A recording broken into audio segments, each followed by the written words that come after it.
دوستوں میں آپ کو خوش آمدید کہتا ہوں ہماری یوٹیوب چینل جس کا نام ہے روحانی دنیا، اور آج کا ہمارا ٹاپک ہے نبی اکرم صلی اللہ تعالیٰ علیہ وسلم کے کاروباری مصروفیات کے بارے میں۔ بسم اللہ الرحمن الرحیم، اللہ کے نام سے شروع جو بہت مہربان نہایت رحم والا۔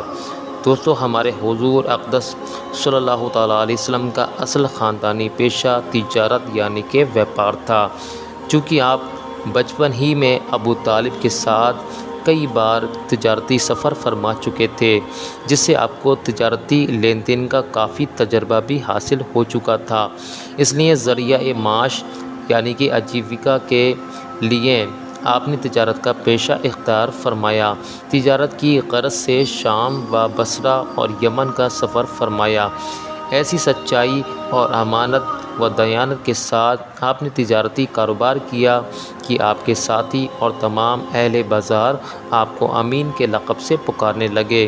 ایک کامیاب تاجر کے لیے امانت، سچائی، وعدے کی پابندی، خوش اخلاقی تجارت کی جان ہے۔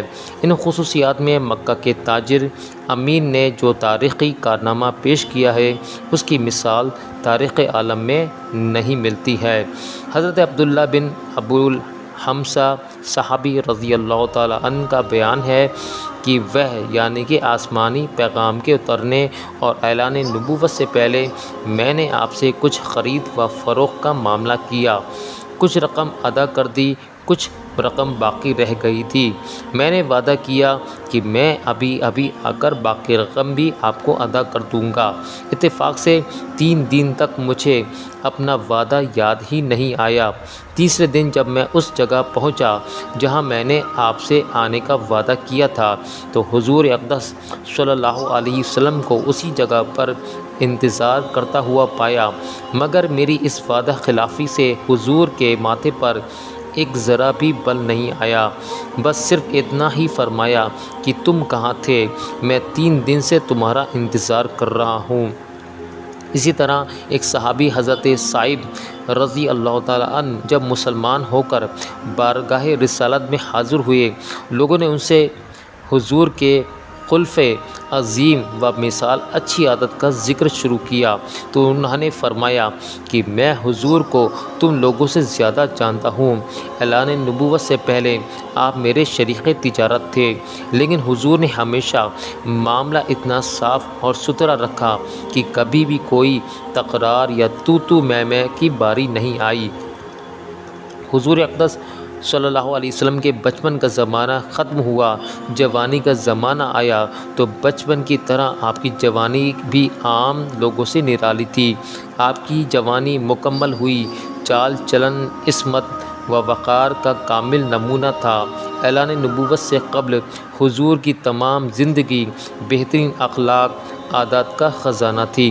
سچائی، دیانتداری، وفاداری، وعدے کی پابندی، بڑوں کی عظمت، چھوٹوں پر شفقت، رشتہ داروں سے محبت، رحم و سخاوت، قوم کی خدمت، دوستوں سے ہمدردی، عزیزوں کی غمخواری، غریبوں اور مفلسوں کی خبرگیری، دشمنوں کے ساتھ نیک برتاؤ، مخلوق خدا کی بھلائی، غرض کی تمام خصلتوں اور اچھی باتوں میں آپ اتنی بلندی حاصل پر پہنچ چکے تھے کہ دنیا کے بڑے سے بڑے انسانوں کے لیے وہاں تک پہنچنا تو کیا اس کا تصور بھی ممکن نہیں ہے۔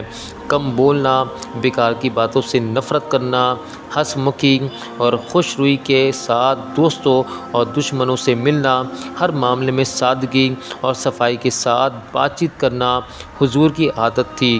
لالچ، طمع، دھوکہ، جھوٹ، شراب خوری، بدکاری، ناچ گانا، لوٹ مار، فحش گوئی، عشق بازی، یہ تمام بری عادتیں اور مذموم خصلتیں جو زمانے جاہلیت میں گویا ہر بچے کے اصل میں ہوتی تھیں، حضور کی ذات گرامی ان تمام عیوب، عیب و کمیوں سے پاک رہی۔ آپ کی سچائی اور امانت و دیانت کا پورے عرب میں چرچا تھا۔ مکہ کے ہر چھوٹے بڑے کے دلوں میں آپ کے بہترین اخلاق کا اعتبار اور سب کی نظروں میں آپ کا ایک خاص وقار تھا۔ بچپن سے تقریباً 40 40 برس کی عمر تک شریف ہو گئی، لیکن زمانۂ جاہلیت کے ماحول میں رہنے کے باوجود تمام مشرکانہ رسم اور جاہلانہ عادتوں سے ہمیشہ کا دامن پاک ہی رہا۔ مکہ شرک و بت پرستی کا سب سے بڑا مرکز تھا۔ خود خانہ کعبہ میں 360 بتوں کی پوجا ہوتی تھی۔ آپ کے خاندان والے ہی کعبہ کے متولی اور سجادہ نشین تھے، لیکن اس کے باوجود آپ نے کبھی بتوں کے آگے سر نہیں جھکایا۔ غرض یعنی کہ آسمانی پیغام کے اترنے اور اعلان نبوت سے پہلے بھی آپ کی مقدس زندگی اچھے اخلاق اور نیک کاموں کا مجسمہ اور تمام عیوب و نقائص سے پاک و صاف رہی۔ چنانچہ اعلان نبوت کے بعد آپ کے دشمنوں نے انتہائی کوشش کی کہ کوئی چھوٹا سا عیب یا ذرا سی خلاف تہذیب، کوئی بات آپ کی زندگی کے کسی دور میں مل جائے تو اس کو اٹھا کر آپ کی عزت پر حملہ کر کے لوگوں کی نگاہوں میں آپ کو ذلیل و خوار کر دیں، مگر تاریخ گواہ ہے کہ ہزاروں دشمن سوچتے سوچتے تھک گئے، لیکن کوئی ایک واقعہ بھی ایسا نہ مل سکا جس سے وہ آپ پر انگلی اٹھا سکیں۔ لہٰذا ہر انسان اس حقیقت کے ماننے پر مجبور ہے کہ بلا شبہ حضور کا کردار انسانیت کا ایک ایسا حیرت میں ڈالنے والا اور غیر معمولی کردار ہے جو نبی کے سوا کسی دوسرے کے لیے ممکن ہی نہیں ہے۔ یہی وجہ ہے کہ اعلان نبوت کے بعد نیک روحیں آپ کا کلمہ پڑھ کر تن من دھن کے ساتھ اس طرح آپ پر قربان ہونے لگیں کہ ان کی جان نثاری کو دیکھ کر شمع روشنی کے پروانوں نے جان نثاری کا سبق سیکھا۔ حقیقت پہچاننے والے لوگ پوری عقیدت سے آپ کی سچائی پر اپنی عقلوں کو قربان کرنے لگ گئے۔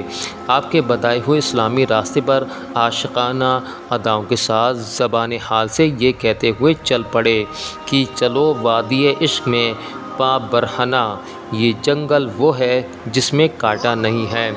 جب حضور اقدس صلی اللہ تعالیٰ علیہ وسلم کی مقدس زندگی کا 40واں سال شروع ہوا تو اچانک آپ کی ذات اقدس میں ایک نیا انقلاب ظاہر ہو گیا کہ ایک دم آپ تنہائی پسند ہو گئے۔ اکیلے تنہائی میں بیٹھ کر خدا کی عبادت کرنے کا ذوق و شوق پیدا ہو گیا۔ آپ اکثر اوقات غور و فکر میں پائے جاتے تھے۔ آپ کا زیادہ وقت زیادہ وقت جو ہے مناظر قدرت کے مشاہدے اور کائنات فطرت کے مطالعہ میں سفر گزرا ہوتا تھا۔ دن رات خالق کائنات کی ذات و صفات کے تصور میں ڈوبے اور اپنی قوم کے بگڑے ہوئے حالات کے سدھار اور اس کی تعبیروں کے سوچ وچار میں مصروف رہنے لگے۔ ان دنوں میں ایک نئی بات یہ بھی ہو گئی کہ حضور کو اچھے اچھے خواب نظر آنے لگے۔